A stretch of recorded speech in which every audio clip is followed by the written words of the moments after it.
اس میں شرکت کی بھی مولانا فضل الرحمان صاحب نے دعوت قبول کر لی. تو آج کی اس ڈیولپمنٹ کے بعد لگتا یہ ہے کہ پی ٹی آئی اور جے یو آئی دونوں ایک سٹیج پر، ایک پیج پر، ایک تحریک کو جوائن کرنے لگے ہیں، کیونکہ مولانا فضل الرحمان کو دوسری طرف سے مسلسل دھوکے ہی ملے. اچھا، اب ایک طرف تو اچک زئی صاحب کے راستے کی جو ساری رکاوٹیں تھیں وہ دور ہو گئی نا، دوسری طرف کیا ہو رہا ہے؟ دوسری طرف خبر یہ ہے کہ یہ فہیم اختر ملک صاحب رپورٹر ہیں، 92 نیوز کے بڑے قابل رپورٹر ہیں، وہ ان کی خبر ہے.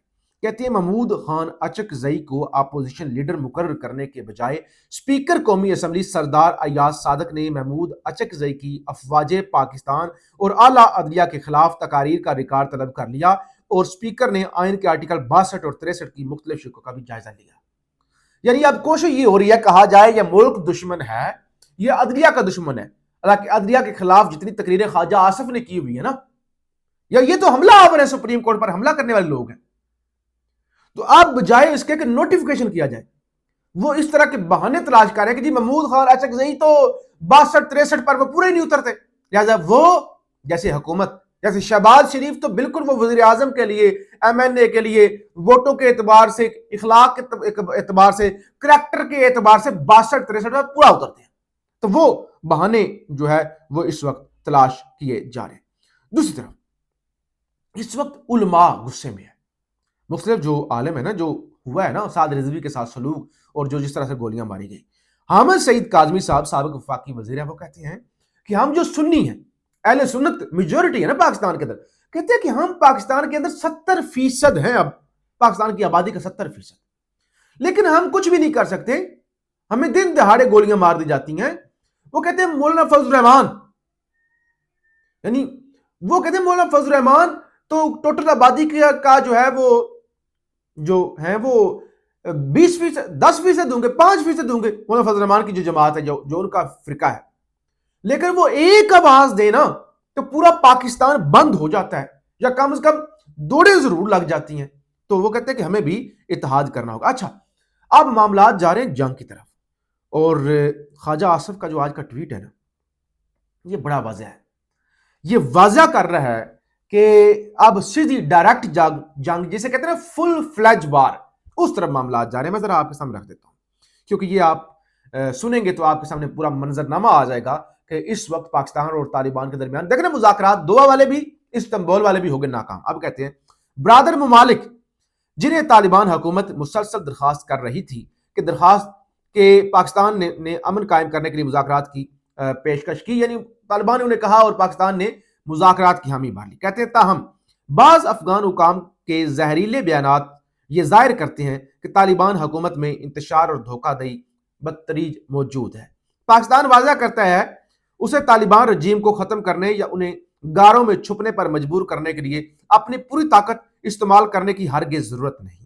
البتہ طالبان رجیم کی اگر خواہش ہو تو تورا بورا میں ماضی کی شکست کے مناظر جہاں وہ دم دبا کر بھاگے تھے دوبارہ دیکھنا یقیناً اقوام عالم کے لیے ایک نیا اور دلچسپ منظر ہوگا. افسوس ہوتا ہے کہ طالبان رجیم صرف اپنی قابض حکمرانی برقرار رکھنے اور جنگی معیشت کو بچانے کے لیے افغانستان کو ایک اور تنازع میں دھکیل رہے ہیں.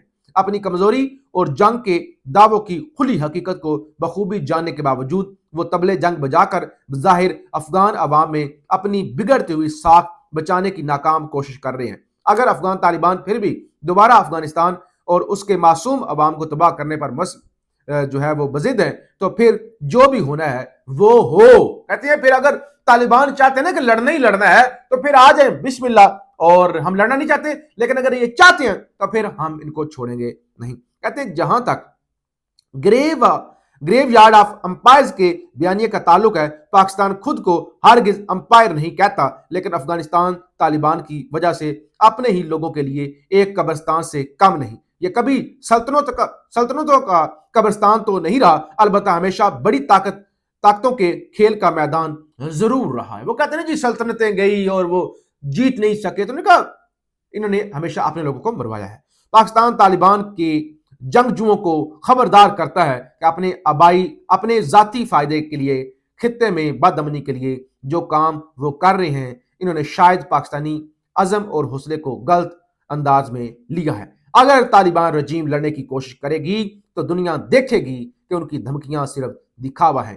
پاکستان اپنی سرزمین پر کسی بھی دہشت گردانہ یا خودکش حملے کو برداشت نہیں کرے گا اور کسی بھی مہم جوئی کا جواب سخت اور کڑوا ہوگا۔ طالبان رجیم کو چاہیے کہ اپنے انجام کا حساب ضرور رکھیں، کیونکہ پاکستان کے عزم اور صلاحیتوں کو آزمانا ان کے لیے بہت مہنگا ثابت ہوگا۔ تو یہ جنگ جناب آپ کے دروازے پر پہنچ چکی ہے، حالات بڑی تیزی کے ساتھ خراب ہو رہے ہیں۔ اب آپ کہیں گے سہیل افریدی والی جو خوشخبری تھی اس کا کیا بنا؟ تو فتح اللہ برکی صاحب وکیل ہیں، انہوں نے آج الیکشن کمیشن میں جا کے ایک چیز چیک کی ہے۔ رات کو آپ کو خبر دی تھی کہ ایک درخواست آئی تھی، مبینہ درخواست تھی، الیکشن کمیشن کے اندر فائل کی گئی ہے کہ سہیل افریدی کو نااہل کیا جائے، اور اس کی ریسیونگ بھی سامنے آئی تھی کہ کوئی عزیر نامی الیکشن کمیشن کا ورکر ہے یا نمائندہ ہے یا امپلائی ہے، اس نے ریسیونگ بھی لی ہے۔ فتح اللہ برکی صاحب آج گئے ہیں، انہوں نے ویڈیو پیغام بھی جاری کیا ہے، کہتے ہیں کہ میں نے یہاں الیکشن کمیشن سے چیک کیا ہے تو یہ جعلی درخواست ہے، اور پورے الیکشن کمیشن کے اندر عزیر نامی کوئی بھی ملازم نہیں ہے۔ تو لہٰذا وہ کہتے ہیں کہ یہ جو خواب دیکھ رہے تھے یا اس طرح کی افواہیں چلائی گئی تھی کہ اب الیکشن کمیشن سے نااہلی ہونے لگی ہے سہیل افریدی کی، تو یہ اب خواب ہی رہے گا۔ یہ ساری جھوٹی اور جعلی جو درخواستیں ہیں وہ جو ہے وہ سوشل میڈیا پر وائرل کی جا رہی ہیں۔ پاکستان زندہ باد۔